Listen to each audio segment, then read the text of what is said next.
ముందుగా తండ్రి అయిన దేవునికి కృతజ్ఞతాస్తుతులు. అదే విధముగా కూడి ఉన్న సంఘం అంతటికి కూడా మరొకసారి మన ప్రభువును రక్షకుడునైన యేసుక్రీస్తు నామమున వందనాలు తెలియజేస్తూ ఉన్నాం.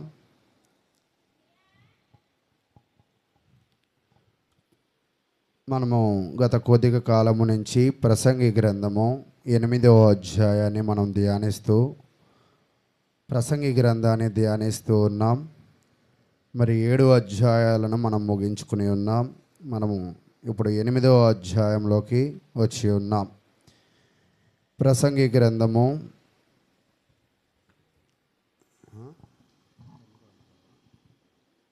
9వ అధ్యాయము 8 అధ్యాయాలు ముగించి ఉన్నాం. మరి 9వ అధ్యాయంలోనికి మనం వచ్చి ఉన్నాం. అయితే ప్రియులారా, ప్రసంగి గ్రంథాన్ని ఒకవేళ మనం పరిశీలన చేస్తూ ఉన్నప్పుడు ప్రసంగి గ్రంథము ఏమి తెలియజేస్తుంది అంటే, ఈ లోకములో అన్నీ కూడా వ్యర్థమైనవని, అన్నీ కూడా మాయని, అన్నీ కూడా మనల్ని మోసం చేస్తాయని అనే విషయాలను ప్రసంగి గ్రంథం అయితే తెలియజేస్తూ ఉంది. ప్రసంగి గ్రంథము 8వ అధ్యాయము మనం ఏం తెలుసుకున్నాము అంటే, జీవితంలో కొన్నిటిని మనం భరించాలి. ఆ భరించవలసిన విషయాలు ఏమిటి అంటే, మనుషుల ప్రభుత్వాన్ని మనం భరించాలి. మరి అధికారులకు మనం లోబడాలి. మరి అధికారుల యొక్క మాటలను మనం పాటించాలి అనే విషయాలను మనము నేర్చుకుని ఉన్నాం.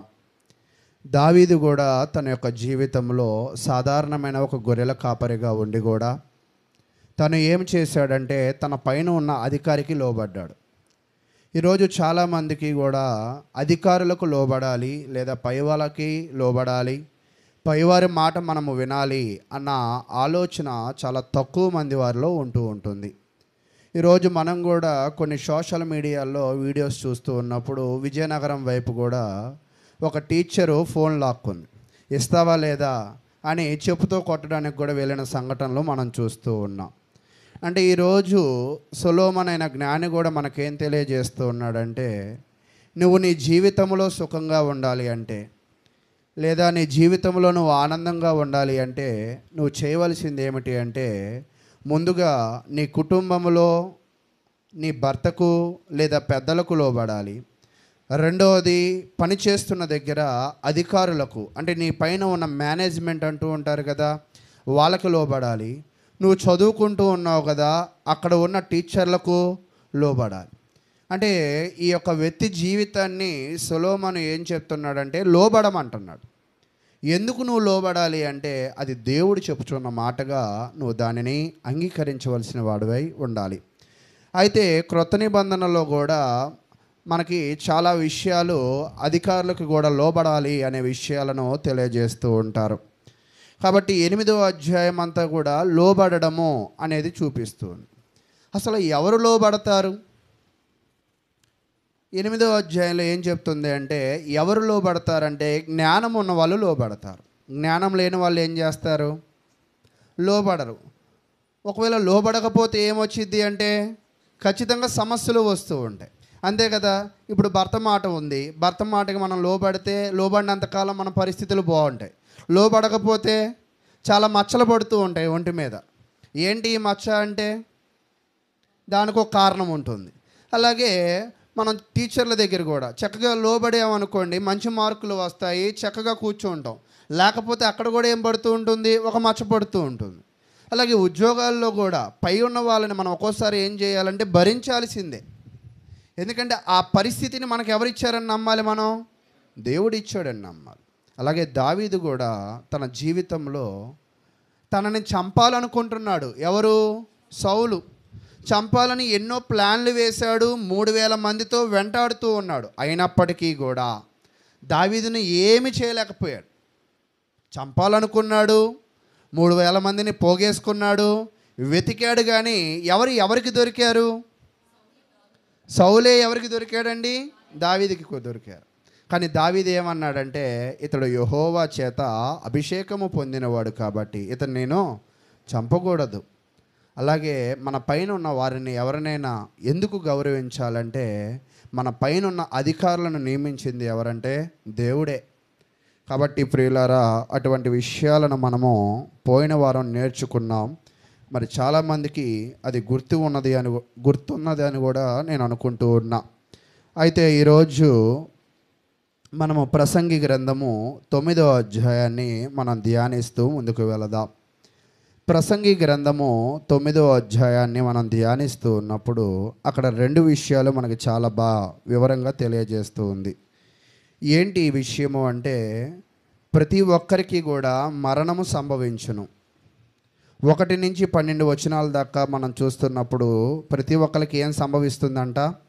మరణము సంభవిస్తుంది అని తెలియజేస్తున్నాడు. తర్వాత ఏం చెప్తున్నాడంటే 13వ వచనం నుంచి 18వ వచనం వరకు జ్ఞానం కలిగి ఉండడం అనేది మేలుకరమైనది అని తెలియజేస్తూ ఉన్నాడు. ప్రసంగి గ్రంథము 9వ అధ్యాయంలో 2 విషయాలు చెప్తున్నాడు. ఒక విషయం ఏమిటంటే, ప్రతి ఒక్కరికి మరణం వచ్చింది. ఒకవేళ నేను తప్పించుకుంటాను అంటే అది సాధ్యపడదు. ఒకవేళ ఇది నాకు ఇప్పుడే కావాలి అన్నా కూడా అది సాధ్యపడదు. కానీ ప్రతి ఒక్కరికి ఏమిటంట? మరణం సంభవించింది. అయితే ఆ మరణము మనల్ని సంభవించే లోపులే మనం ఎలా ఉండాలంట? జ్ఞానముగా ఉండాలి అనే విషయాలను ఈ ప్రసంగి గ్రంథము 9వ అధ్యాయము మనకు నేర్పిస్తూ ఉంది. అయితే ప్రియులారా, సొలొమోను గారు తను ఏం చేస్తున్నారంటే కొన్ని సలహాలు ఇస్తూ ఉన్నారు. మీరు కూడా చూసినప్పుడు పరీక్షలకు వెళుతున్నప్పుడు విద్యార్థికి పెన్ను పెట్టుకున్నావా, పెన్సిల్ పెట్టుకున్నావా, బాక్స్ పెట్టుకున్నావా అని అడుగుతూ ఉంటారు. అంటే ఏంటి? మర్చిపోతారనా? మర్చిపోరు, కానీ అప్పుడప్పుడు పొరపాట్లు జరుగుతాయి అని, అంతేనా? ఒక్కోసారి ఆశ్చర్యమైన విషయం ఏమిటంటే, కొంతమంది ఎగ్జామ్స్కి వెళ్ళి కూడా పెన్ను అడిగే వాళ్ళు ఉంటూ ఉంటారు. అలాగే మనకి పెళ్ళైన కొత్త జంట ఎవరైనా ఉంటే తల్లిదండ్రులు ఏం చెప్తారంటే, అమ్మ అత్తగారు ఇలా ఉంటారు, మామగారు ఇలా ఉంటారు, భర్త ఇలా ఉంటారు, కానీ నువ్వే వాటన్నిటికీ కూడా ఏం చేసుకోవాలి? మెసులుకోవాలి, సర్దుకోవాలి అనే సూచనలు ఇస్తూ ఉంటారు, అంతేనా? అలాగే పిల్లలకి కూడా తల్లిదండ్రులు ఏం చెప్తారంటే, అన్నం తినేటప్పుడు చేతులు కడుక్కోవాలి, లేదా కాళ్ళు కడుక్కోవాలి, బయటికి వస్తే ఇలా ఉండాలి, కుక్కల జోలికి వెళ్ళకూడదు అని సూచనలు ఇస్తూ ఉంటాం. ఇవన్నిటినీ కూడా పెద్దలు ఇతరులకు ఎందుకు ఇస్తారు? జాగ్రత్త కొరకు. కొంతమంది మొండోళ్ళు ఉంటారు, నువ్వు చెప్తే నేను వినాలా, నేను చెయ్యాలా అని అంటూ ఉంటారు. కొంతమంది చాలా మంచి వాళ్ళు ఉంటారు, చెప్పిన ప్రతి మాట కూడా ఏం చేస్తారంటే చక్కగా వింటూ ఉంటారు. వీళ్ళిద్దరిలో ఎవరు ప్రయోజకులు అవుతారని మీ దృష్టిలో? చెప్పిన వాళ్ళ? చెప్పిన మాట వినిన వాళ్ళు, అంతేనా? అయితే సొలొమోను కూడా తన ప్రజలకు ఏం చెప్పాలనుకుంటున్నాడంటే, తన అనుభవముతో, తన జ్ఞానముతో ఎంతో ఉన్నప్పటికీ కూడా ఆయన చాలా విషయాలలో లోపాలు కలిగి ఉన్నాడు. అంటే ఎంతో జ్ఞానము కలిగి ఉన్న ఆయన కూడా ఏం కలిగి ఉన్నాడంట? లోపాలు కలిగి ఉన్నాడు. అందుకే మీకు ఈ వచనాన్ని చూస్తున్నప్పుడు ఒక మాట గుర్తు రావాలి. ఏంటి అంటే, అందరూ పాపము చేసి, రోమీలు రాసిన పత్రికలో, అందరూ పాపము చేసి దేవుడు అనుగ్రహించే మహిమను పొందుతూ ఉన్నారు. పొందలేకపోతున్నారు. దేనికి పొందలేకపోతున్నారంట? అంటే మనము పాపము చేయడం వల్ల ఎవరి మహిమను పొందలేకపోతున్నాము? దేవుని మహిమను పొందలేకపోతున్నాం. ఇప్పుడు మేము కూడా, నాతో పాటు 10th క్లాస్ చదివిన విద్యార్థులు ఇక్కడ కొంతమంది ఉన్నారు. ఆ పేర్లన్నీ నేను చెప్పడం సాధ్యపడదు, కానీ అయితే మేమందరం కూడా CVR స్కూల్కి వెళ్ళాం. వెళ్ళిన తర్వాత పాఠాలు చెప్తూ ఉన్నారు. అంటే ఒక్కోసారి గవర్నమెంట్ స్కూల్లో ఏం చేస్తారంటే, వేరే స్కూల్కి తీసుకువెళ్ళి ప్రొజెక్టర్ వేసి పాఠాలు చెప్తూ ఉంటారు. ఆ పాఠాలు చెప్తున్నప్పుడు సడన్గా వచ్చి ఏం జరిగిందంటే, ఒక ఉరుము పడింది. ఆ ఉరుము పడితే అక్కడ ఉన్న చెట్టు కాలిపోయింది దెబ్బకి. ఈ దెబ్బకి మేమందరం పరిగెత్తుకొని ఎవరిళ్ళకాలకి వెళ్ళిపోయాం. రావడం మాత్రం ఒక బస్సులో వచ్చాం, వెళ్ళడం మాత్రం ఎవరు పరుగాలు పరిగెత్తుకుంటూ వెళ్ళిపోయాం. తర్వాత స్కూల్కి వచ్చాక నువ్వెలాగొచ్చావు అని అనుకున్నాం. అర్థమవుతుందా? అంటే ఎందుకు అలా పారిపోయి ఉంటాం? పిడుగు ఆల్రెడీ పడిపోయింది, జరగాల్సిన నష్టం, చెట్టు నాశనం అయిపోయింది. ఇప్పుడు మేము ఎందుకు పరిగెత్తాం? మాకేదైనా జరిగిద్దనే భయం, అంతేనా?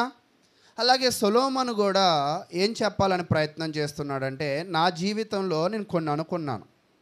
నేను చాలా జ్ఞానంగా ఉన్నా, కానీ చాలా నష్టం జరిగింది. అయితే నా తరువాత వారి యొక్క జీవితంలో ఆ నష్టము జరగకూడదు. కొంతమంది తల్లిదండ్రులు కూడా బాగా ఆలోచన చేస్తూ ఉంటారు, మేము బాగా చదువుకోలేకపోయామండి, నా పిల్లలనైనా గొప్ప చదువులు చదివిద్దాము అని అనుకుంటూ ఉన్నాను. నా పిల్లవాడిని నేనైతే హాస్టల్లో పెరిగానండి, నా పిల్లలను అయితే నేను అల్లారుముద్దుగా నా కళ్ళ ముందే పెంచుకోవాలనుకుంటున్నాను. నాకైతే కూడు గుడ్డ కొన్ని లోపాలు ఉన్నాయండి, నా పిల్లలకైతే ఆ లోపము లేకుండా నేను ప్రయత్నం చేస్తాను అనే ఆలోచనలు ఉంటూ ఉంటాయి. అయితే ఈ 9వ అధ్యాయంలో కూడా పేరు అంశముగా ఏం రాసుకోవచ్చు అంటే, దేవుడు శక్తి వంచన లేకుండా ప్రయత్నం చేయమంటున్నాడు. ఇప్పటిదాకా నేనేం చెప్పానంటే, చాలామంది వాళ్ళ జీవితంలో అనుభవంతో ఇచ్చిన సలహాలను మనము తీసుకోవాలి.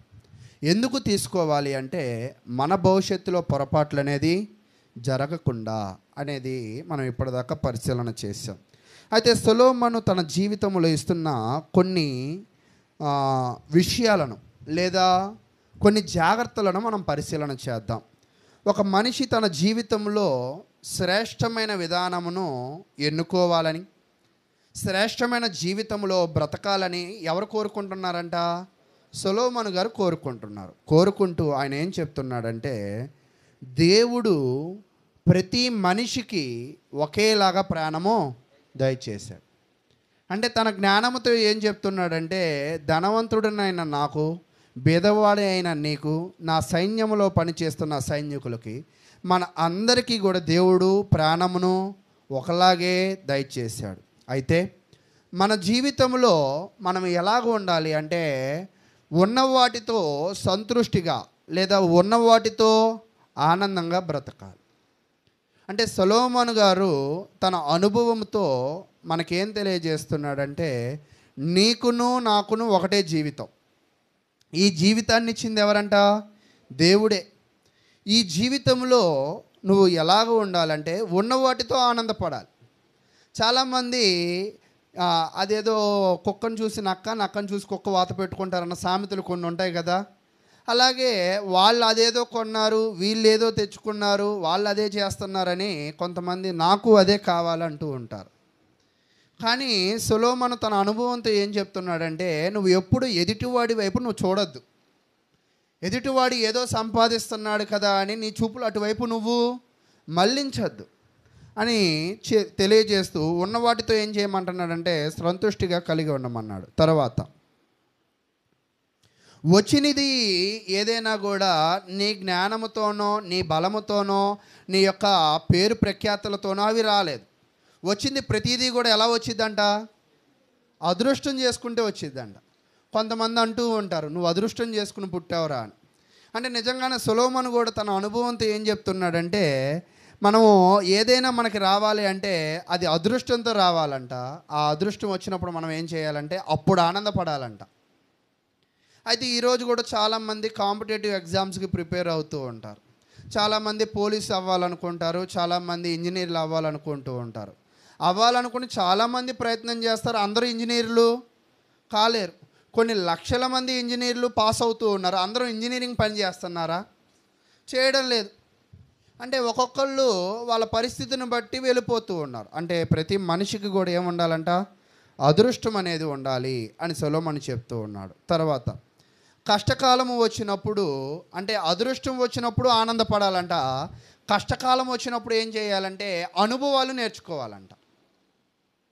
అదృష్టం వస్తే ఆనందపడు, కష్టకాలం వస్తే అనుభవం నేర్చుకో అని దేవుడైన యెహోవా మరి తన గ్రంథంలో సొలొమోను సంబంధించిన జ్ఞానమైన మాటలను రాసుకుంటూ వచ్చారు. ఇలా చెప్పుకుంటూ పోతే సొలొమోను ఈ 9వ అధ్యాయంలో చాలా విషయాలు ఆయన తెలియజేస్తూ వచ్చాడు. అయితే ప్రియులారా, ఈ 9వ అధ్యాయంలో మెయిన్గా 2 విషయాలు ఉన్నాయి. ఒకటి ఏమిటంటే అందరికీ మరణం వచ్చింది, రెండవది ఏంటంటే జ్ఞానం. అయితే మరణము గురించి మనం చదువుకుందాం. మరణము నిశ్చయము. ప్రతి ఒక్క వ్యక్తికి ఏమిటంటండి? మరణము నిశ్చయము. వాస్తవానికి ఈరోజు డ్రై ఫ్రూట్ షాప్ ఉన్న అతను ఒకవేళ బాదం పప్పు తిన్నా, జీడిపప్పు తిన్నా, అంజూరా తిన్నా, ఎంత వాటిని తిన్నా ఒకవేళ పాల కంపెనీ ఉన్నవాడు ఎంత పాలు తాగినా కూడా తన ఆయుష్ని ఏం చేసుకోలేడంట, పెంచుకోలేడు. దేవుడు ఎక్కడి వరకు తన ఆయుష్ని నిర్ధారించాడో అక్కడి వరకు అతను బ్రతకగలడు. అయితే దేవుడు ఇక్కడ ఏం తెలియజేస్తున్నాడంటే 1వ అధ్యాయం ప్రసంగి గ్రంథము 9వ అధ్యాయం 9వ అధ్యాయము 2వ వచనాన్ని మనం చదువుకుందాం. సంభవించినవన్నీ అందరికీ ఏకరీతిగానే సంభవించును, నీతిమంతులకును దుష్టులకును, మంచివారికిని అపవిత్రులకును, పవిత్రులకును అపవిత్రులకును, బలులు అర్పించు వారికిని బలులు నర్పింపని వారికిని గతి ఒక్కటే.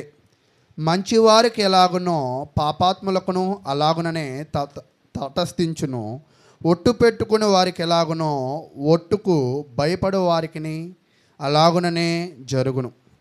ప్రసంగి గ్రంథము 9వ అధ్యాయంలో ఈయన ఏం తెలియజేస్తున్నాడంటే, ఈరోజు చాలామంది కూడా నీతిమంతులుగా బ్రతుకుతూ ఉంటారు, కొంతమంది దుష్టులుగా బ్రతుకుతూ ఉంటారు, కొంతమంది భక్తిగా బ్రతుకుతూ ఉంటారు, కొంతమంది భక్తిహీనతగా బ్రతుకుతూ ఉంటారు. నువ్వు ఎలా బ్రతికినా కూడా చివరికి నిన్ను మరణము అనేది ఖచ్చితంగా ఒకలాగే చేరుతూ ఉంది.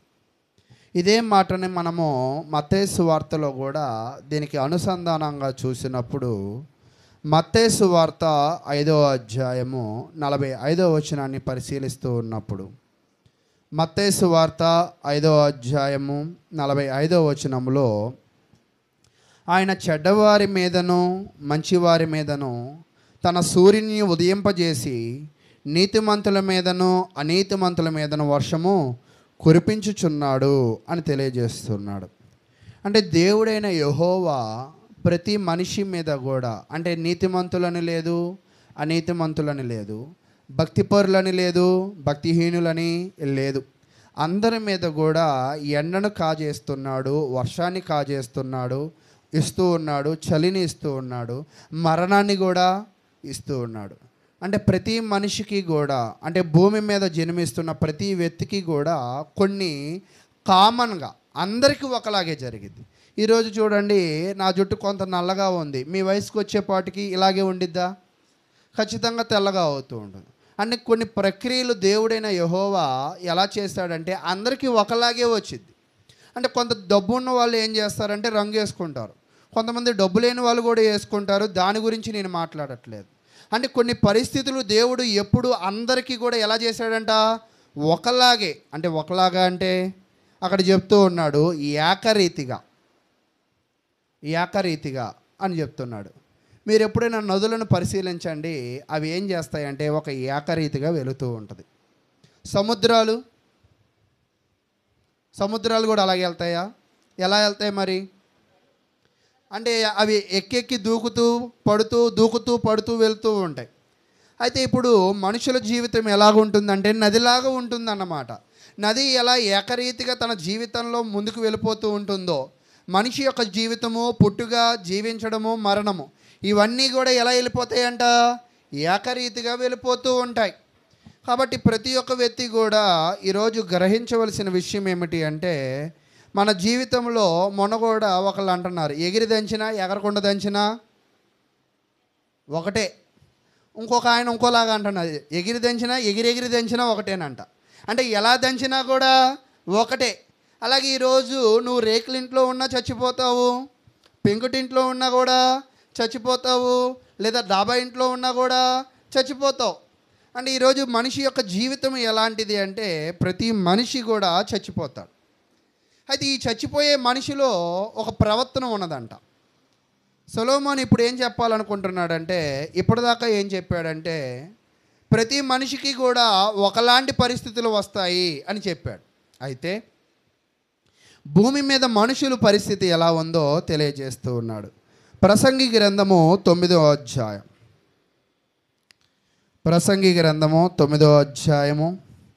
3వ వచనాన్ని మనం చదువుకుందాం. ప్రసంగి గ్రంథము 9వ అధ్యాయము 3వ వచనం.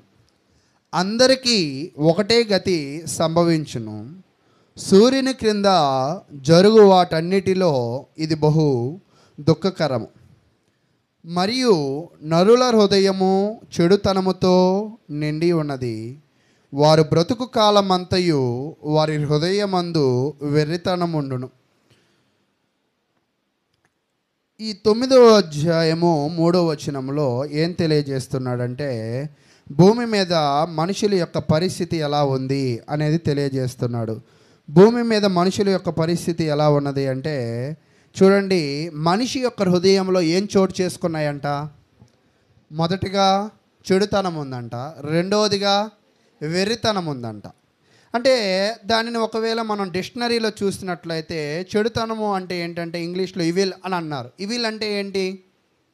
అక్కడ పైన అర్థం చెప్తున్నారు. అంటే ఏంటంటే దోషి, తప్పిపోయినోడు, దుర్మార్గుడు, హానికరుడు. అంటే ఈరోజు భూమి మీద ఎలాంటి మనుషులు ఉన్నారంట? అందరూ దోషులే, అందరూ కూడా హానికరులే, అందరూ కూడా దుర్మార్గులే. అయితే దానిలో గ్రేడ్ ఉంటుందన్నమాట. చిన్న దుర్మార్గుడు, పెద్ద దుర్మార్గుడు, కానీ అందరూ కూడా దుర్మార్గులే అని తెలియజేస్తూ ఉంది. ఎవరు చెప్తున్నారు ఈ మాటలన్నీ కూడా? సొలొమోను చెప్తూ ఉన్నారు. మనుషుల అందరి హృదయంలో ఏముందంట? చెడుతనం ఉంది. అంటే మనుషులు అందరూ కూడా దుర్మార్గులు. అయితే దుర్మార్గులు మాత్రమే కాదు, కానీ వాళ్ళలో దుర్మార్గతతో పోలిస్తే ఒక వెరితనము కూడా ఉంది. ఏంటి ఆ వెరితనము అంటే, దానిని ఇంగ్లీష్లో ఏమన్నారంటే మ్యాడ్నెస్ అన్నారు. మ్యాడ్నెస్ అంటే ఏంటంటే అక్కడ తెలియజేస్తుంది. లోకంలో కూడా ఒక సామెత ఉంటుంది, మనిషి మంచోడే కానీ వేపకాయ అంత వెర్రి ఉందంటారు. అంటే కొంతమంది వేపకాయ అంత వెర్రి ఉన్నా కూడా తిక్కలుగా ప్రవర్తిస్తూ ఉంటారు. కానీ ఇక్కడ దేవుడు ఏం చెప్తున్నాడంటే, ఒక మనిషిలో కాదు వేపకాయ అంత వెర్రి ఉంది. ప్రతి మనిషి యొక్క హృదయంలో ఏముందంట? చెడుతనము ఉంది, వెరితనము ఉంది. అలాంటి వ్యక్తి ఎవరైనా మీ జీవితంలో చూసారా?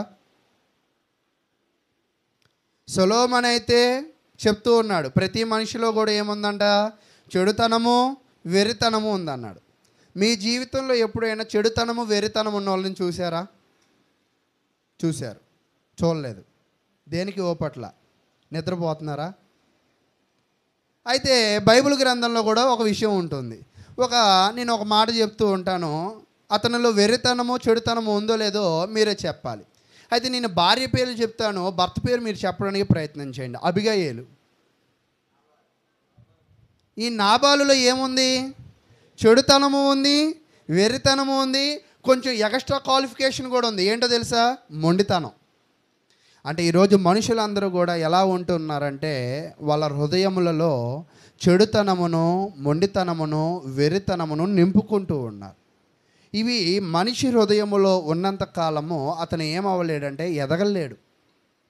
ఈరోజు మన జీవితంలో, మన హృదయంలో వీటిని ఏం చేయాలని చెప్తున్నాడంటే, జ్ఞాని అయిన సొలొమోను ఇవి తీసివేసుకోమంటున్నాడు. ఈరోజు చూడండి, ఇలాంటి లక్షణాలు మనలో ఉన్నాయా లేవా అనేది ఒకసారి పరిశీలన చేయండి. చెడుతనము అంటే, వెరితనము అంటే మాకు అర్థం కావట్లేదు, దానికి ఏదైనా ఒక ఉదాహరణ చెప్పండి అంటే, బైబిల్లో నాబాలు అనే ఒక వ్యక్తిని మనం చూస్తూ ఉన్నాం.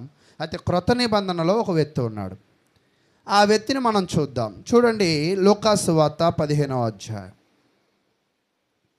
లూకా సువార్త 15వ అధ్యాయము 11వ వచనాన్ని చూద్దాం. సహజంగా ఒక వ్యక్తిని ఎప్పుడు వెర్రోడా అంటారు? సహజంగా ఒక వ్యక్తిని ఎప్పుడు వెర్రోడా అంటారు?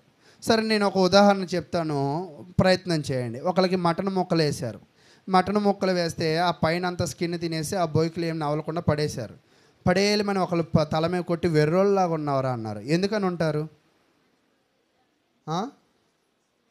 ఎందుకని ఉంటారు అంటే, పైనే కాదు బలం బొయ్కులో కూడా ఉంది, అది కూడా ఏం చేయాలి?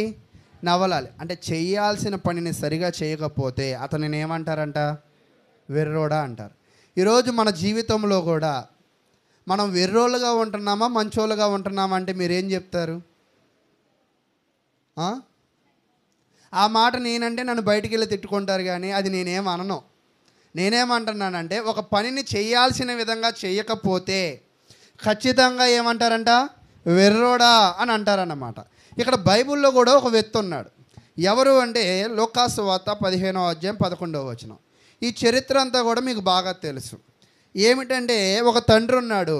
ఆ తండ్రికి ఎంతమంది పిల్లలు ఉన్నారంట? 2 పిల్లలు ఉన్నారు. అయితే ఆ 2 పిల్లల పేర్లు మనం చూసినట్లయితే ఇచ్చాడా అక్కడ? మనం ఏమనుకోవాలంటే పెద్ద కుమారుడు చిన్న కుమారుడు అనుకోవాలి. అయితే వీళ్ళిద్దరిలో ఎవరు వెర్రోళ్ళు? సహజంగా ఇళ్లలో పెద్దోళ్ళు వెర్రోళ్ళుగా ఉంటూ ఉంటారు. ఆశ్చర్యమైన విషయం ఏంటంటే ఇక్కడ చిన్నోడు వెర్రగా ఉన్నాడు. మీరు కూడా కొన్ని కుటుంబాలు చూడండి, పెద్దోళ్ళు వ్యసనాలకి అలవాటు పడిపోయి ఉంటారు, చిన్నోళ్ళు అలవాటు పడరు. ఎక్కువ నేను చెప్పేది.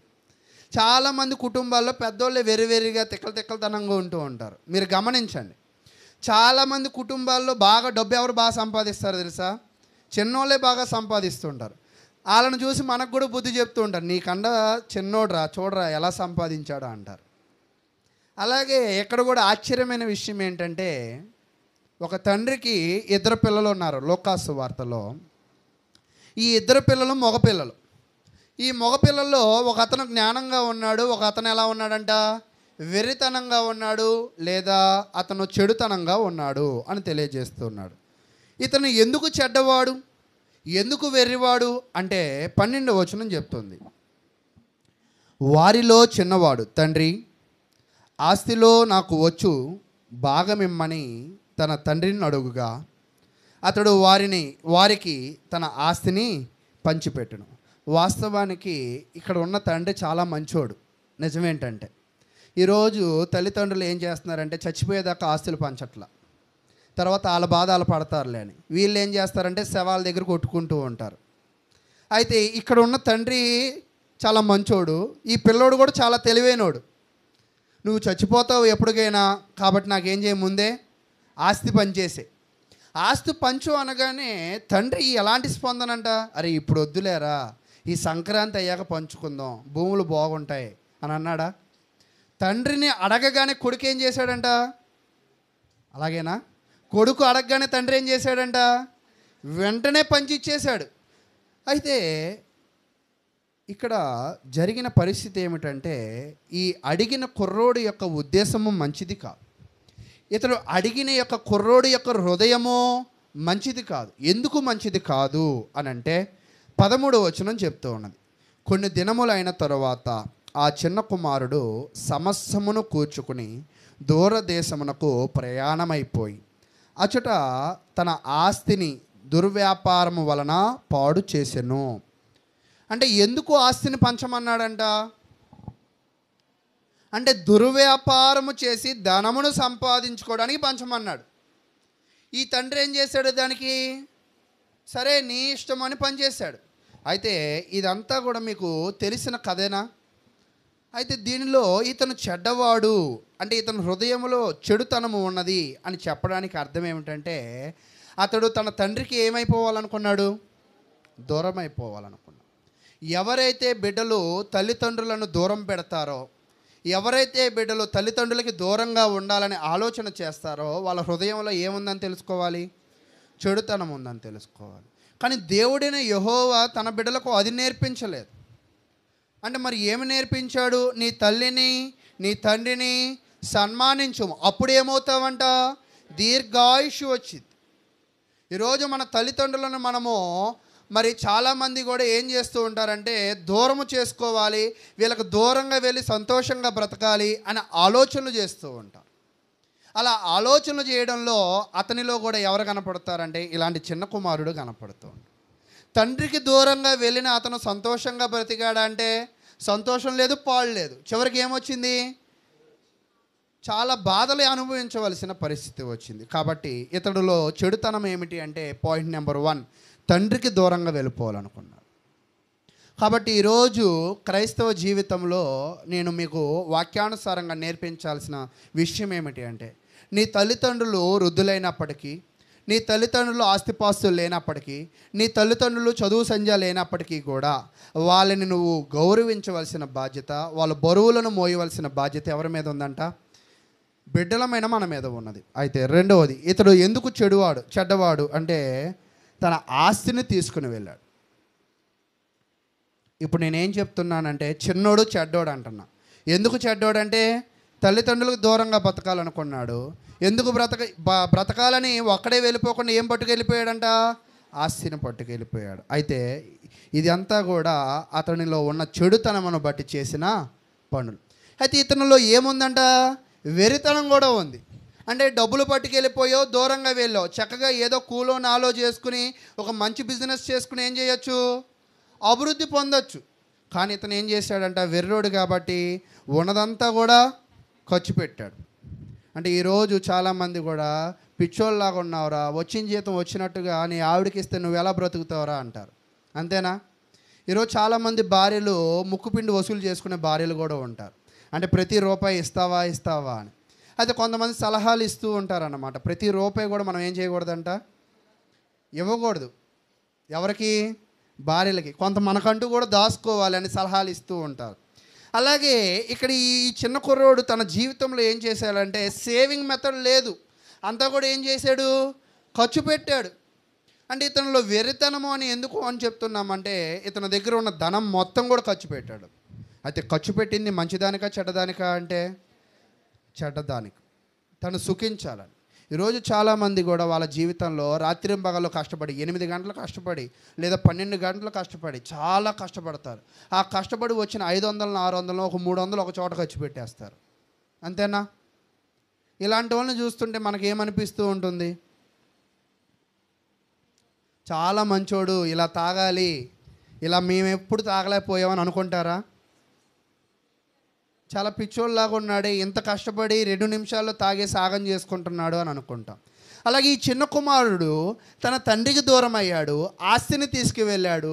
ఆ ఆస్తిని దుర్వ్యాపారానికి ఏం చేశాడంట, మంచి వ్యాపారానికి కాదు దుర్వ్యాపారానికి ఖర్చు పెట్టాడు. కాబట్టి ఈ యొక్క చిన్న కుమారుడిలో ఏమున్నది అంటే చెడుతనము ఉన్నది, వెర్రితనము ఉంది.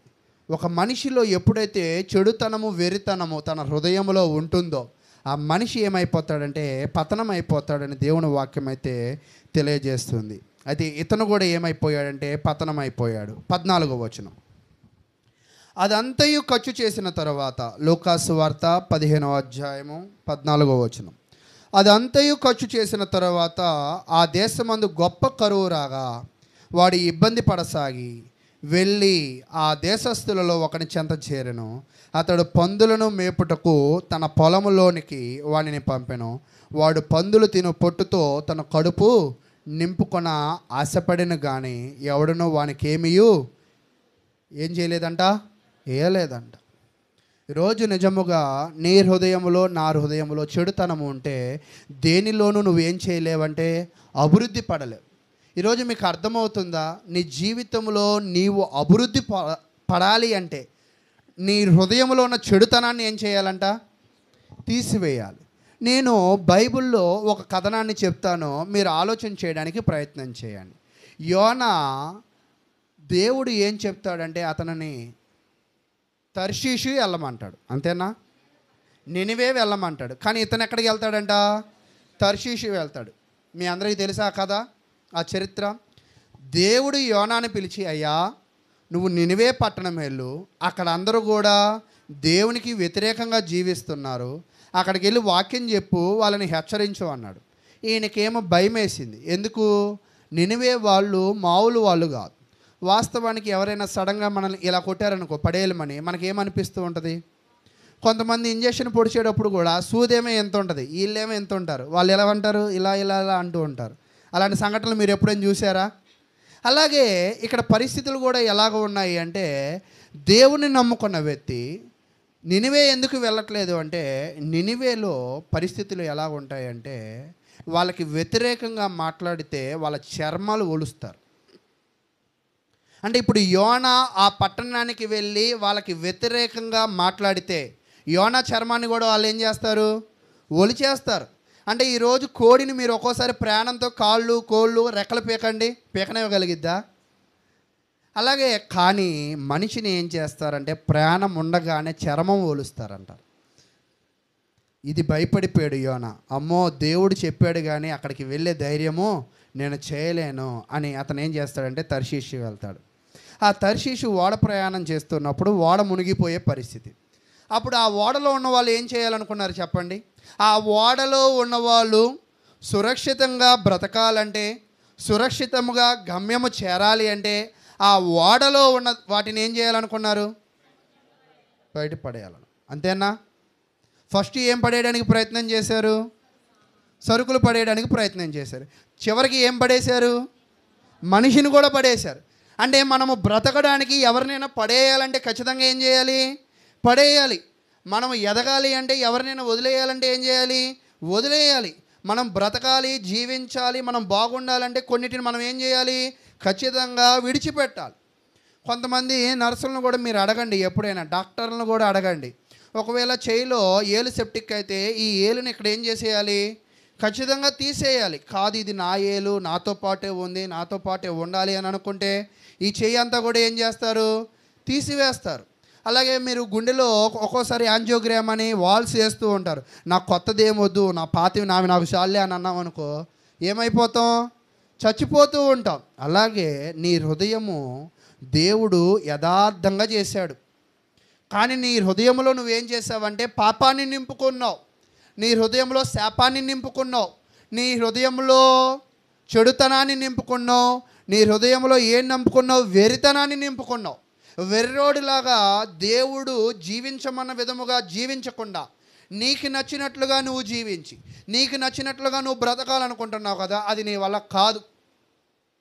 దేవుని యొక్క వాక్యానికి ఎదురీదాలి అనుకున్న వాళ్ళు ఎన్నడూ కూడా బాగుపడలేరు.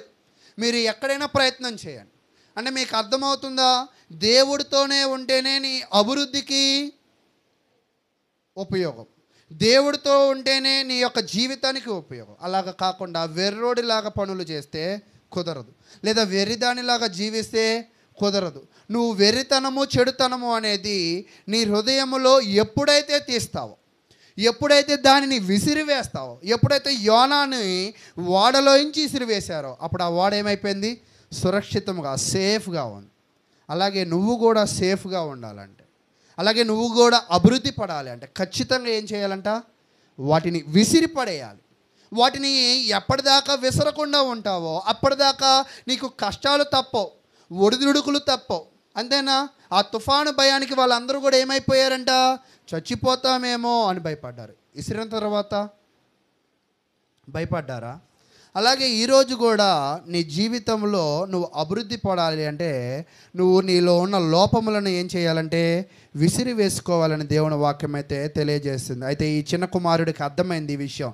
నేను చాలా మూర్ఖుణ్ణి, నేను చాలా మొండోణ్ణి, నేను చాలా చెడుతనం కలిగిన వాడిని, నేను చాలా వెర్రోడిని అని అర్థమైంది.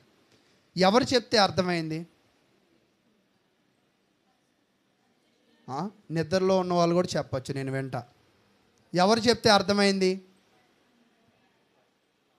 పరిస్థితులు చెప్పే. అంతేనా? కొంతమంది మరి మూర్ఖులు ఉంటారు, పరిస్థితులు అడ్డొచ్చినా కూడా. మేము కూడా ఒకసారి ఇక్కడి నుంచి రామర్పాడు వెళ్తుంటే 3 యాక్సిడెంట్లు అయ్యాయి. వెంటనే పక్కన ఆపి టీ తాగాం. ఏదో తేడాగా ఉంది. అదేంటంటే మీరు ఇవి కూడా నమ్ముతారంటే ఇవి నమ్మడం కాదు, కొన్ని జరుగుతూ ఉన్నప్పుడు ఒక్కోసారి ఏం చేయాలి? ఆగాలి. అలాగే ఈరోజు కొన్ని పరిస్థితులు మనకి ఎదురు తంతున్నప్పుడు మనం ఏం చేయాలంట? కొంచెం ఆగాలి. అంటే మనలో ఏదో లోపం ఉంది కాబట్టి పరిస్థితులు ఏమవుతున్నాయంట? ఎదురు తంతున్నాయని గ్రహించాలి.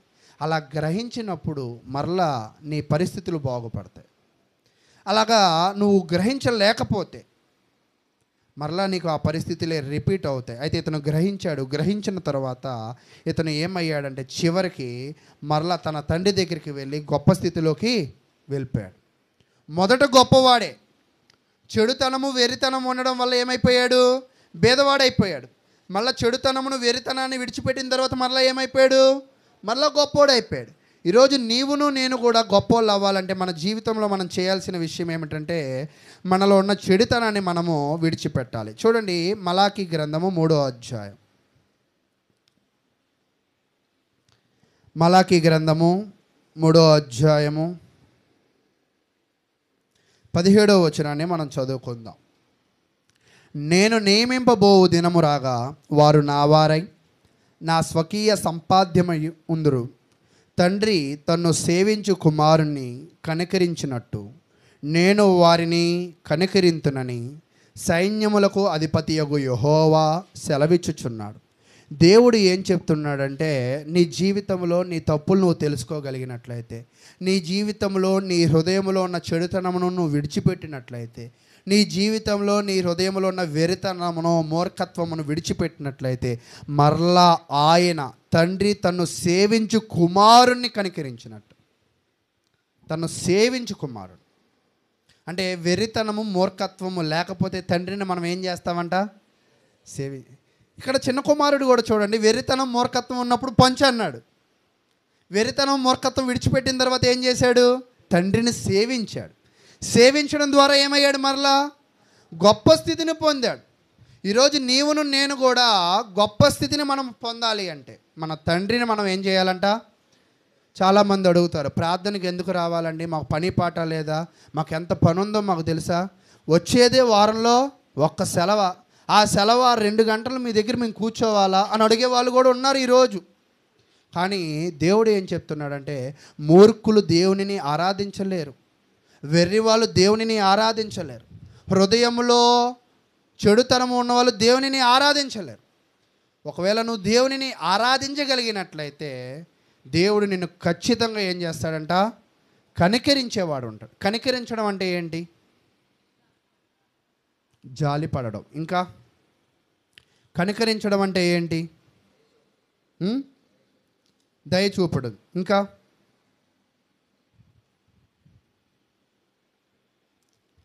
కనికరించడము అంటే ఏమిటి అంటే, ఇప్పుడు వాస్తవానికి మన ముందు ఒక అతను బట్టలు లేకుండా, షర్టు లేకుండా మండుతి ఎండలో వెళ్ళాడు. ఒక అతను చెప్పులు లేకుండా వెళ్ళాడు. అతని మీద మీకు కనికరం పుట్టింది. అప్పుడు ఏం చేస్తారు మీరు? అయ్యో పాపం అని అంటారు, అంతేగా? జాలి పడతారు. ఎందుకు జాలి పడతారు? రైటే, జాలి పడ్డమేనా? జాలిపడి ఏమైనా ఇస్తారా? షర్టు లేనోడి దగ్గరికి వెళ్ళి అయ్యో నీకు షర్టు లేదా, అయ్యో పాపం అని అంటూ ఉంటారు. అది మీ జాలి పడ్డం. అలా కాదా? మరి జాలి పడ్డం అంటే ఎలాగా? అలాగే దేవుడు కూడా మన మీద కనికర పడడము అంటే ఏమిటి అంటే, మనం ఏవైతే కోల్పోతున్నామో, ఏవైతే నష్టపోతున్నామో, ఏవైతే మన జీవితాల్లో లేవో, మనము ఆయనను సేవించినప్పుడు ఆయన మన మీద కనికరపడి మనకి లేని వాటిని, మనకు కావాల్సిన వాటిని ఆయన ఇస్తాడు. ఈరోజు మనుషులు ఎలాగ ఉంటారంటే అయ్యో పాపం అంటారు. అయ్యో పాపం అనే దగ్గర ఉంటారు, ముందుకు రారు. ఈరోజు నువ్వు మనుషులు కాదు కానీ దేవుడు కనికరాన్ని పొందే వ్యక్తిగా నువ్వు జీవించాలని దేవుని వాక్యం అయితే తెలియజేస్తుంది. కాబట్టి ప్రియులారా, ఇప్పటిదాకా నేనేం చెప్పానంటే, ప్రసంగి గ్రంథము 9వ అధ్యాయము 3వ వచనములో ఒకరి యొక్క హృదయములో ఏముందంటే చెడుతనముతో నిండి ఉన్నది, అతడు బ్రతుకు కాలమంతయు వారి హృదయమందు వెర్రితనముండును అని తెలియజేస్తున్నాడు. నీ జీవితంలో ఒకవేళ మరి చెడుతనము, వెర్రితనము ఉండినట్లయితే నువ్వు ఎన్నో ఇబ్బందులను ఎదుర్కోవాల్సిన అవసరం ఉంది. నీ జీవితము ఎంత మాత్రము కూడా ఏమవదంట? అభివృద్ధి పడదని దేవుని వాక్యం అయితే తెలియజేస్తుంది. కాబట్టి ఎప్పుడైతే వాటిని విడిచిపెడతావో అప్పుడు ఆనందదాయకమైన జీవితాన్ని నువ్వు ఖచ్చితంగా అనుభవిస్తావు. అయితే ప్రియులారా, ఇప్పటిదాకా ఒక విషయాన్ని ధ్యానించాం. ఇదే 9వ అధ్యాయంలో దేవుడు ఏం చెప్తున్నాడంటే, మనిషి బ్రతికి ఉన్నప్పుడు ఎలా జీవించాలో కొన్ని విషయాలు చెప్తున్నాడు. మనిషి బ్రతికి ఉన్నప్పుడు ఇప్పటిదాకా ఏం చెప్పాడంటే, చెడుతనంతో వెర్రితనంతో ఉండకూడదు. మరి ఎలా ఉండాలి, మరి ఎలా జీవించాలి అని చెప్తూ ఉన్నాడు. చూడండి, ప్రసంగి గ్రంథము 9వ అధ్యాయం 7వ వచనాన్ని మనం ధ్యానిద్దాం. ప్రసంగి గ్రంథము 9వ అధ్యాయము 7వ వచనం. నీవు పోయి సంతోషముగా అన్నము తినుము, ఉల్లాసముపు మనసుతో నీ ద్రాక్షారసము త్రాగుము, ఇదివరకే దేవుడు నీ క్రియలను అంగీకరించిన. ఇదిగోండి ద్రాక్షారసం అన్నారా? మీరు ఇంగ్లీష్లో చూడండి, ఇదే వైను మేము తాగుతుంటే మీరు తప్పు అంటున్నారంటే ఆ వైన్ ఈ వైన్ ఒకటి కాదు. ఇక్కడ చెప్పిన ద్రాక్షారసం ఏంటంటే తన యొక్క శరీర అలసట తాగడానికి ఇంత తాగుతూ ఉంటారు. అది మేము కూడా ఇంతేగా అండి తాగేది అంటున్నారు. అయితే అప్పుడు ద్రాక్షారసం వేరే, ఇప్పుడు ద్రాక్షారసం వేరే. ఇప్పుడు నువ్వు ఇంత తాగితే ఇంత మొత్తం ఎక్కిద్ది, అప్పుడు ఇంత మొత్తం ఎక్కడానికి ఇంత తాగాలి. అప్పట్లో ఆ ద్రాక్షారసం ఈ ద్రాక్షారసము కంప్లీట్లీ వేరే. అయితే ప్రియులారా, దేవుడు ఏం చెప్తున్నాడంటే, దేవుడు నీకు ఇచ్చిన జీవితంలో నువ్వు సంతృష్టిగా జీవించి నీకు ఉన్న వాటితో నువ్వు ఆనందపడు. నీ జీవితంలో నువ్వు అన్నం తిను, నీ జీవితంలో నువ్వు అలసటకి ద్రాక్షారసం త్రాగు. ఇదివరకే దేవుడు నీ క్రియలను ఏం చేశాడంట? అంగీకరించాడు. అంటే దేవుడు నిన్ను ఏం చేస్తున్నాడు? పరిశీలన చేస్తూ ఉన్నాడు. అంటే నువ్వు చేసే ప్రతి పనిని ఆయన పరిశీలన చేస్తూ ఉన్నాడు. 9వ వచనం. దేవుడు నీకు దయచేసిన వ్యర్థమైన నీ ఆయుష్కాలం అంతయు నీవు ప్రేమించు నీ భార్యతో సుఖించుము, నీ వ్యర్థమైన ఆయుష్కాలం అంతయు సుఖించుము. నీ బ్రతుకునందు నీవు కష్టపడి చేసుకొనిన దాని అంతటికి అదియే నీకు కలుగు భాగము. దేవుడైన యెహోవా సొలొమోను ద్వారా మనకేం తెలియజేస్తున్నాడంటే, ఈరోజు మన జీవితంలో మనకి ఆనందాన్ని ఇచ్చే కొన్ని పనులు ఇక్కడ చెప్తున్నాడు. నీ పొట్టకి కావాల్సిన ఆహారాన్ని తీసుకో, నీ దాహానికి కావాల్సిన ద్రాక్షారసాన్ని తీసుకో, నువ్వు ఆనందపడడానికి నీ భార్య బిడ్డలు నీ కుటుంబాన్ని తీసుకో. ఇదే నీకు చాలు. ఒక వ్యక్తికి ఆనందం ఎక్కడుందంట? ఆహారంలో ఉంది, లేదా అంటే దాహము అంటే ద్రాక్షారసంలో ఉంది, తర్వాత కుటుంబంలో ఉంది. ఈరోజు నిజంగా మనం ఆనందాన్ని ఎక్కడ వెతుకుతున్నామంటే సెల్ ఫోన్లో వెతుకుతూ ఉంటాం, లేదా బార్ షాపులో వెతుకుతూ ఉంటాం, లేదా సిగరెట్ పెట్టెల్లో వెతుకుతూ ఉంటాం. ఇలా వ్యర్థమైన వాటిలో మనము ఇది తాగితేనేనండి నాకు మోషన్ వచ్చింది, ఇది తాగితేనేనండి నాకు సుఖంగా బ్రెయిన్ రిలాక్స్ అవుతుంది అని అనేవాళ్ళు కూడా ఉన్నారు. కానీ సుఖము సంతోషము దేవుడు ఎక్కడిచ్చాడంట? నీ కుటుంబ వ్యవస్థలోనే ఇచ్చాడు. ఈరోజు కుటుంబము అంటే ఎలాగ ఉండాలి అంటే దీనిని చూస్తూ ఉన్నప్పుడు కుటుంబం ఒక శాంతి నిలయంగా ఉండాలి. కొన్ని ఏళ్ల ముందు కూడా చెప్తూ ఉంటారు, ఇది శాంతి నిలయం అంటారు. అలాగే దేవుడైన యెహోవా సొలొమోను ద్వారా ఏం చెప్తున్నాడంటే, శాంతి ఎక్కడో దొరకదు, డబ్బులో దొరకదు, లేదా నువ్వు తాగే వాటిలో తిరిగే వాటిలో దొరకదు. ఈ శాంతి, సమాధానము, ప్రశాంతత ఎక్కడ దొరికిద్దంట? నీ కుటుంబంలోనే దొరికిద్ది. కానీ తప్పిపోయిన కుమారుడు ఎక్కడ వెతకడానికి వెళ్ళాడు? దానిని డబ్బులో వెతకడానికి వెళ్ళాడు. ఆ డబ్బుని సుఖించడానికి ప్రయత్నం చేశాడు. ఆ డబ్బుని దుర్వ్యాపారానికి ఖర్చు పెట్టాడు. కానీ దొరికిందా?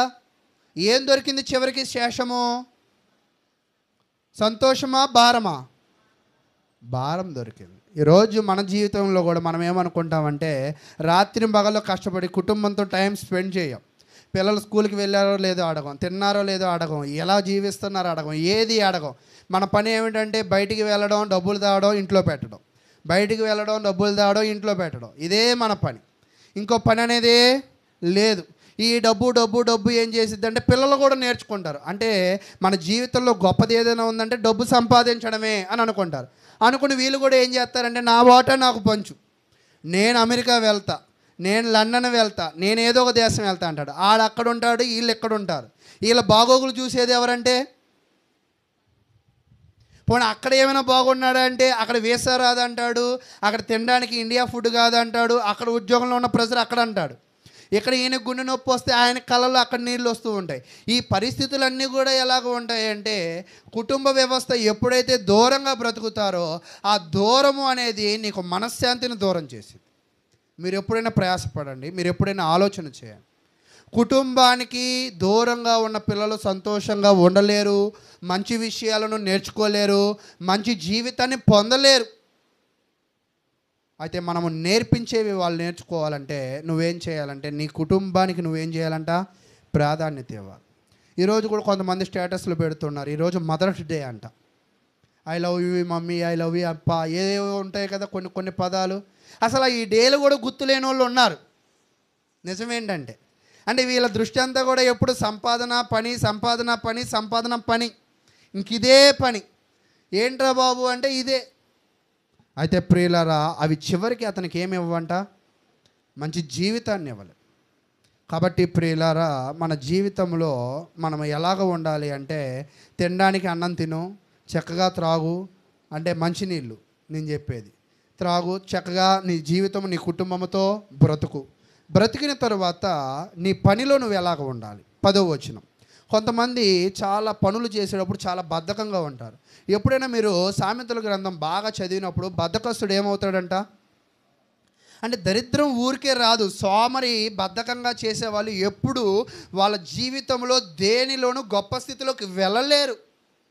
ఈరోజు నేను ఎందుకు గొప్ప స్థితిలోకి వెళ్ళలేను అని ఒకవేళ పరిశీలన చేసుకుంటే, ఒక పెన్ను పేపర్ పట్టుకుంటే బద్ధకం సోమరితనం. ఇంతగా అభివృద్ధి పొందాలి అంటే నీ హృదయంలో చెడుతనం విశ్రమన్నాడు. అభివృద్ధి పడాలి అంటే ఇక్కడ ఒక విషయం చెప్తున్నాడు. 10వ వచనము, 9వ అధ్యాయము 10వ వచనం. చేయుటకు నీ చేతికి వచ్చిన ఏ పనినైనానో నీ శక్తి లోపము లేకుండా చేయము.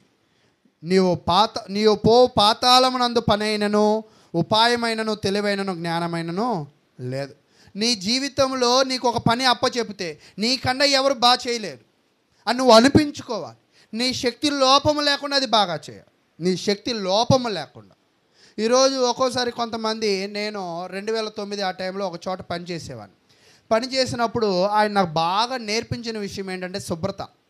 నన్ను కడిగించేవాడు. రాత్రింపగళ్ళు మాకున్న కార్లు, బళ్ళు అన్నీ నేనే కడిగేవాడిని. ఆ కడగడం కూడా ఏదో ఒక షెల్టర్ ఉండేది ఏం కాదు, రోడ్డు మీదే కడిగేటప్పుడు ఇరుగు పొరుగు వాళ్ళు అందరూ వచ్చి ఎక్కిరిచేవాడు, ఏంట్రా ఎప్పుడు కడుగుతూనే ఉంటావా, ఎప్పుడు కడుగుతూనే ఉంటావా అని. అయితే నిజంగా కొంతమంది ఎలాగ ఉంటారు అంటే చాలా కొన్ని శుభ్రంగా ఉంచుకోవాలనుకుంటారు. కొంతమంది ఇల్లులు చూడండి, కొంతమంది ఇల్లులు చూసినట్లయితే ఎక్కడ ఊడ్చింది అక్కడే కనపడుతూ ఉంటుంది. అలాగే కొంతమంది అంటే చేసే పని ఎలా చేయాలి అంటే, ఒక పని మనకిస్తే బెస్ట్ పర్ఫామ్ చేయాలి, అక్కడ ది బెస్ట్ ఇవ్వాలి. ది బెస్ట్ అంటే మనం ఎంత బెస్ట్ ఇవ్వగలమో అంత బెస్ట్ ఇవ్వడానికి ప్రయత్నం చేయాలి. దీనినే దేవుడు అర్పణ అని అంటూ ఉంటాడు. చూడండి, ఏబేలు కయ్యూను ఇద్దరు అర్పిస్తూ ఉంటారు. ది బెస్ట్ అర్పించింది ఎవరు? ఏబేలు. ది బెస్ట్ అర్పించిన వాడిని దేవుడు ది బెస్ట్గా ఉంచాడా లేదా? చచ్చిపోయాడుగా అండి అంటారు. చచ్చిపోవడం కూడా మంచిది ఒక్కోసారి. ది బెస్ట్గా ఉంచాడు. అయితే ప్రియులారా, నేనేం చెప్పాలని ప్రయత్నం చేస్తున్నానంటే, నీ జీవితంలో దేవుడు నీకు ఇచ్చిన పనిలో నువ్వు లేజీగా ఉండకూడదు. నీకు వచ్చిన పనిని నువ్వు చాలా నీకున్న సామర్థ్యతతో చక్కగా చేయాలి, చక్కగా ప్రజెంట్ చేయాలి. అయితే ప్రియులారా, ఇక్కడ 3 విషయాలు చెప్పాడు. శరీర సౌకర్యాలు చెప్పాడు 7వ అధ్యాయంలో. తర్వాత మనశ్శాంతికి కావాల్సిన సౌకర్యాలు చెప్పాడు 2వ దగ్గర. 3వ దగ్గర ఏం చెప్తున్నాడంటే, నువ్వు సుఖంగా బతకాలంటే నువ్వు చేసే పనిని ఏం చేయాలంట?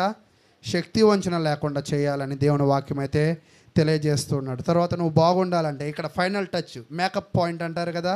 మేకప్ పాయింట్ ఏంటంటే 8వ వచనం, ఎల్లప్పుడూ తెల్లని వస్త్రాలు ధరించుకొనుము, నీ తలకు నూనె తక్కువ చేయకు. అంటే మనము తెల్ల బట్టలు వేసుకోవాలంట. అంటే ఇవన్నీ కూడా ఎందుకు చెప్తున్నాడంటే, దీనిలో ఒక రీజన్ ఉంది. దీనిలో ఒక రీజన్ లేకుండా ఆయన చెప్పలేదు. ఈరోజు చూడండి, ఎండాకాలంలో చాలామంది తెల్ల బట్టలు వేసుకుంటారు, నల్ల బట్టలు వేసుకోరు. ఎందుకంటే వచ్చే సూర్యరశ్మి యొక్క వేడిని శరీరాన్ని తాకనివ్వదు తెల్ల బట్టలు అయితే. అదే నల్ల బట్టలు అయితే ఆ వేడిని మరింత డబల్ చేసి మన శరీరానికి ఇచ్చింది. కాబట్టి ప్రియులారా, సొలొమోను తన జ్ఞానముతో, తన అనుభవముతో, తను పడ్డ ఇబ్బందులను గ్రహించి తన ప్రజలకు ఏం చెప్పాలనుకుంటున్నాడంటే, అరే నువ్వు బాగుండు అని చెప్పాలని ప్రయత్నం చేస్తూ ఉన్నాడు. అయితే ప్రియులారా, ఈరోజు ఈ ప్రసంగి గ్రంథం చదువుతున్న మనము కూడా మన జీవితంలో ఆనందాన్ని ఎక్కడ వెతకాలి అంటే, ధనములో వెతికితే అది ఎప్పుడూ నీకు నిరంతరం ఇవ్వలేదు, లేదా ఒక పార్టీల్లో వెతికితే అది ఎప్పుడూ నీకు నిరంతరము ఇవ్వలేదు. సంతోషము అనేది కానీ, సమాధానము అనేది కానీ నీ జీవితంలో దేవుడు ఎక్కడ ఇస్తున్నాడంటే అది నీ కుటుంబంలోనే దాచి ఉంచాడు. కాబట్టి నీ కుటుంబముతో నీ సమయాన్ని కేటాయించు. ఆ కుటుంబము నీకు నీ యొక్క సంతోషాన్ని నీకు ఇచ్చేదిగా ఉంటుంది. కుటుంబాన్ని విడిచిపెట్టిన చిన్న కుమారుడు సంతోషంగా లేడు. మరలా కుటుంబానికి చేరుకున్న తర్వాత ఆ కుటుంబం అంతా కూడా ఎలా ఉందంటే సంతోషంగా ఉందని మనం నేర్చుకున్నాం. అయితే ప్రియులారా, మరొక విషయాన్ని మనం నేర్చుకుంటూ ముందుకు వెళదాం. ఏమిటి అంటే, ఇందాక మీకు చెప్పాను, మరణం ఏమైందంట? అందరికీ కూడా సంభవించేది. అయితే ఇక్కడ ఒక సామెతను చెప్తూ ఉన్నాడు. చూడండి, ప్రసంగి గ్రంథము 9వ అధ్యాయము 4వ వచనం. ప్రసంగి గ్రంథము 9వ అధ్యాయము 4వ వచనం. బ్రతికి ఉండి వారితో కలిసిమెలిసి ఉన్న వారికి ఆశ కలదు, చచ్చిన సింహము కంటే బ్రతికి ఉన్న కుక్క మేలు కదా. అంటే ఇక్కడ ప్రసంగి గ్రంథంలో సొలొమోను ఏం చెప్తున్నారంటే, చాలామంది వాళ్ళ యొక్క జీవితంలో గొప్పగా బ్రతుకుతారు. బ్రతికి ఉన్న వాళ్ళందరూ కూడా ఏమైపోతారు? ఒక సమయంలో చనిపోతారు. ఆ చనిపోయిన గొప్పవాడు కన్నా బ్రతికి ఉన్నవాడే మేలంట. ఈరోజు అంటే మనం కుక్కల్ని బన్నీ, స్నూపీ ఏదో పేర్లు పీల్చుకొని ఎక్కించుకుంటున్నాం. కానీ పూర్వకాలం మందు కుక్కలను అసహించుకునేవాళ్ళు, కుక్కలను తక్కువగా చూసేవాళ్ళు. ఇక్కడ ఏం చెప్తున్నాడంటే, గొప్పగా బ్రతికిన వాడు కన్నా దరిద్రుడిగా బ్రతికిన వాడు కూడా గొప్పోడే. ఈరోజు నువ్వు బ్రతుకుతున్నావు, అది దారిద్ర్యమో గొప్ప బ్రతుకు అనేది కాదు. నువ్వు బ్రతుకుతున్నావంటే అదే గొప్ప, నీ జీవితమే గొప్ప. చాలామంది అడుగుతాడు, ప్రార్థనకు వస్తున్న దేవుడు మాకేం చేస్తున్నాడు? నువ్వు బ్రతుకుతున్నావంటే అదే గొప్ప విషయం. నువ్వు తింటున్నావంటే అదే గొప్ప విషయం. నీ కుటుంబంలో ఉన్నావంటే అదే గొప్ప విషయం. నీకు ఒక పని ఉందంటే అదే గొప్ప విషయం. వీటిలో ఆనందం ఉంది, అది చాలు నీకు. అంటే దేవుడు మనకి కొన్ని లిమిట్స్ ఇచ్చాడు. ఆ లిమిట్స్లో మనం ఆనందపడడానికి మనం ప్రయత్నం చేయాలి. లిమిట్ దాటి ఆనందపడ్డాం అనుకోండి, మనం ఏమైపోతామంటే పడిపోతూ ఉంటాం. కొంతమంది కూడా లిమిట్గా తాగితే బాగానే ఉంటుంది వాళ్ళతో కథంతా. లిమిట్ దాటిన తర్వాత వాళ్ళు వాగుడు తట్టుకోలేం, వాళ్ళు ఊగుడు తట్టుకోలేం, వాళ్ళు పడిపోతారు చివరికి. అలాగే ప్రతి దానికి కూడా ఏముందంట, ఒక లిమిట్ ఉండిద్ది. ఆ లిమిట్ ఎప్పుడైతే దాటుతామో ఆ టార్చర్ వేరు. అలాగే దేవుడు కూడా ఆనందాన్ని లిమిట్గా ఒక బోర్డర్ గీశాడు. ఆ బోర్డర్లోనే మనం ఏమవ్వాలి? ఆనందపడాలి. చేసే పనిలో ఆనందపడు, ఉన్న కుటుంబంలో ఆనందపడు, వస్తున్న ఆహారంలో ఆనందపడు. అలా కాకుండా కాకమ్మ కోరికలు అంటూ ఉంటారు, ఇది వద్దు అది కావాలి, అది వద్దు అది కావాలండ్రు అనేవాళ్ళు ఉంటూ ఉంటారు. నాకు ఇది ఉంటే బాగుండని అనిపిస్తుంది. ఉన్నదేమి తినరు, మరలా ఇంకోటి ఏదో కావాలనుకుంటారు. ఉన్న పిల్లోడు సరిపోదు, ఇంకో ఆడపిల్ల ఉంటే బాగు, ఉన్న పిల్లోడిని ఏదో చక్కగా పెంచినట్టుగా. అలాగా కొంతమంది పరిస్థితులు ఎలాగ ఉంటాయంటే ఆడపిల్లలే నయమండి అంటారు. మగపిల్లల కన్నోళ్ళు ఏమనుకుంటారంటే ఆడపిల్లలు నయమని, ఆడపిల్లన్నోళ్ళు ఏమనుకుంటారు? మగపిల్లలు నయమనుకుంటారు. అంటే ఈ జీవితం ఎప్పుడు కూడా ఉన్నదాంతో ఏం పొందాం? మనం సంతోషపడం. ఉన్నదానిని వద్దనుకొని లేని దాని మీద ఆశపడతాం. ఆశ మనకేం చేసిద్ది అంటే బాధను మిగిల్చిద్ది. కాబట్టి ప్రియులారా, మన జీవితంలో దేవుడు సొలొమోను ద్వారా మనకి ఇక్కడ ఏం తెలియజేస్తూ ఉన్నాడంటే అందరికీ మరణం వస్తుంది. అయితే ఈరోజు అందరికీ మరణం వస్తుంది అనేది మనం గుర్తెరిగి మన జీవితంలో మనము బ్రతికే విధానాన్ని మనము నేర్చుకోవాలి. చూడండి, నిజముగా అందరికీ మరణం వచ్చింది నిజమా అంటే మనకి లూకాసు సువార్త 15వ అధ్యాయంలో చూసినప్పుడు ధనవంతుడైన లాజరు చచ్చిపోతాడు, బీదవాడైనా అంతేనా కాదా? ధనవంతుడు చచ్చిపోతాడు, బీదవాడైనా లాజరు చచ్చిపోతాడు. వీళ్ళిద్దరూ కూడా భూమి మీద గొప్పగా బ్రతికింది ఎవరంటే ధనవంతుడే. కానీ లాజరు తన దగ్గర ఉన్న రొట్టె ముక్కలు తింటే చాలు అనుకున్నాడు. నీతిగా బ్రతికాడు, న్యాయంగా బ్రతికాడు. భూమిని దాటిన తర్వాత ఎవరు సుఖంగా ఉన్నారంట? లాజరే సుఖంగా ఉన్నారు. కానీ మనం ఎలా కోరుకుంటామంటే దేవుని కోరికలు భూమి మీద ధనవంతుడిగా ఉండాలి, భూమి కింద లాజర్లాగా ఉండాలనుకుంటాం. భూమిపైన ఎలా ఉండాలనుకుంటాం? ధనవంతుడిలాగా ఉండాలనుకుంటాం. మనకు కూడా అన్నీ కావాలి. భూమిని దాటాక ఎలా ఉండాలనుకుంటాం? లాజర్లాగా ఉండాలి. అది సాధ్యపడదు. పైన ధనవంతుడిలాగా ఉంటే కింద కూడా ఎలా ఉంటావు? ధనవంతుడిలాగే ఉంటావు. పైన లాజర్లాగా ఉంటే కింద కూడా లాజర్లాగే ఉంటావు. ఇప్పుడు సపోజ్ నేనే ఉన్నాను, మీ అందరి ముందు అనిల్ లాగా ఉండి మా ఇంట్లోకి వెళ్ళిపోయిన తర్వాత అమ్మాయిలా మారిపోతానా? సాధ్యపడదు. అలాగే భూమి మీద బ్రతికే నీ క్రియలు, నీ ప్రతిఫలాలు భూమిని దాటిన తర్వాత కూడా నీ వెంట వస్తాయి. కాబట్టి ఆ వెంట వచ్చే వాటి బాగుండాలి అంటే భూమి మీద నువ్వు ఎలా బ్రతకాలంటే చాలా చక్కగా బ్రతకవలసిన వాడవై ఉన్నావని దేవుని వాక్యం అయితే తెలియజేస్తుంది. కాబట్టి ప్రియులారా, ఈ భూమి మీద నువ్వు ఎలా బ్రతకాలి అంటే 14వ వచనం చెప్తుంది. చూడండి, ప్రసంగి గ్రంథము 14వ అధ్యాయం 9వ అధ్యాయం 14వ వచనం. ఏమనగా ఒక చిన్న పట్టణం ఉండెను, దాని యందు కొద్ది మంది కాపురం ఉండిరి. దాని మీదకి గొప్ప రాజు వచ్చి దాన్ని ముట్టడి వేసి దాని ఎదుట గొప్ప బురుజులు కట్టించను. అందులో జ్ఞానం గల ఒక భేదవాడుండి తన జ్ఞానం చేత ఆ పట్టణమును రక్షించను. అయినను ఎవరునూ ఆ భేదవాడిని జ్ఞాపకం ఉంచుకొనలేదు. అయితే ఈరోజు ప్రియులారా, నీ జీవితంలో, నా జీవితంలో ఒక కుటుంబాన్ని నిర్మించుకోవాలన్నా, ఒక ఇంటిని నిర్మించుకోవాలన్నా, ఒక సంతోషమును నిర్మించుకోవాలన్నా, నీ ముందు కష్టం ఉన్నా, నీ ముందు నష్టం ఉన్నా, నీలో సంతోషాన్ని నిర్మించుకోవాలంటే నీలో ఏముండాలంటే జ్ఞానము ఉండాలి. నువ్వు ఎప్పుడైతే జ్ఞానవంతుడిగా ఉంటావో ఏ పరిస్థితినైనా నీకు అనుకూలంగా నువ్వేం చేసుకోగలవంటే మార్చుకోగలవు. జ్ఞానవంతుడికే అది సాధ్యపడేది, అజ్ఞానికి అది సాధ్యపడదు. కాబట్టి ఈ భూమి మీద నువ్వు ఎలా బ్రతకాలి అంటే బలము కండ, ఘనత కండ, ధనము కండ జ్ఞానమే శ్రేష్టమైనది. 16వ వచనం. కాగా నేను ఎట్లా అనుకుంటుని బలము కంటే జ్ఞానం శ్రేష్టము కానీ, అంటే బలము కంటే ఏది శ్రేష్టమంట? జ్ఞానమే శ్రేష్టము. 17వ వచనం. బుద్ధిహీనులలో ఏలువాని కేకల కంటే మెల్లగా వినబడిన జ్ఞానుల మాటలు శ్రేష్టములు. కాబట్టి జ్ఞానము యొక్క నడవడిక శ్రేష్టము, జ్ఞానుల యొక్క మాటల శ్రేష్టము. ఈరోజు నువ్వు కూడా నీ జీవితంలో ఎలాగ ఉండాలంటే చాలా జ్ఞానం కలిగినట్లయితే నీ జీవితము కూడా ఏమిటంట? శ్రేష్టమైనది అని తెలియజేస్తూ ఉన్నాడు. కాబట్టి ఈరోజు ఈ 9వ అధ్యాయంలో మనం నేర్చుకోవాల్సింది ఏమిటంటే, సంతోషం ఎక్కడా లేదు, నీ దగ్గరే ఉంది. దానిని వెతికే ప్రయత్నం చేయి. అది వెతికే ప్రయత్నం చేస్తే అది ఎవరు ఎతకగలరంటే, జ్ఞానం ఉన్న వాళ్ళు మాత్రమే వెతకగలరు. జ్ఞానముతో నీ కుటుంబంలో ఎతికినట్లయితే నీ కుటుంబమే నీకేమిచ్చిద్దంట? సంతోషం ఇచ్చింది. ఈరోజు చాలామంది కుటుంబాన్ని బట్టే బాధపడుతూ ఉంటారు. నిజమేనా కాదా?